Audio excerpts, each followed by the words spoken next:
Tous les jours, Roland Motte, c'est à vos côtés sur France Bleu pour vous donner de bons conseils jardin. Bonjour Roland. Bonjour Xavier le jardinier. C'est prétentieux, C'est gentil. c'est ambitieux en tout cas. Oui, c'est ambitieux, mais c'est un ambitieux. compliment, c'est pour vous aider. Oui, alors c'est un compliment, mais vous allez vite comprendre que je ne suis pas jardinier. Je sais pas trop ce que veut dire le mot du jour, renoncule. Ranunculus asiaticus, eh bien c'est une plante qu'on trouve beaucoup en ce moment chez les producteurs, dans les jardineries et même chez les fleuristes.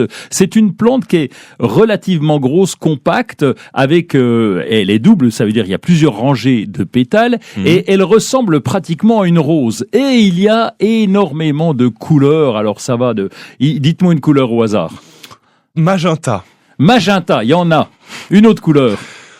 Bleu, tiens, comme France Bleu. Il y a la couleur France Bleu? Alors non, pas vraiment bleu, mais un petit peu. Il y a même des panachés, mais autrement.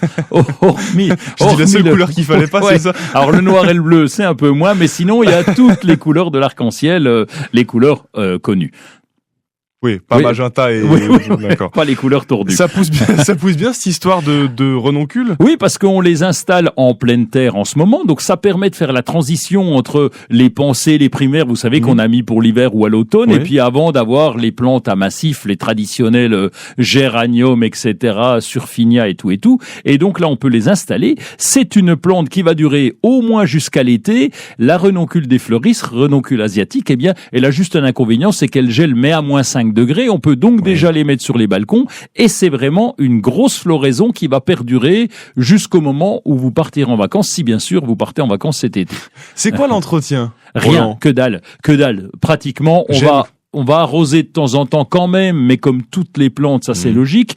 On va couper les fleurs fanées lorsqu'il y a une fleur de fanée, parce que ça fait un peu moche et ça peut affaiblir la plante, ça fait des graines, on va la couper. C'est pas si on oublie, c'est pas non plus dramatique. Non, c'est pas dramatique. Et ça refleurit régulièrement et toujours avec cette floraison magnifique.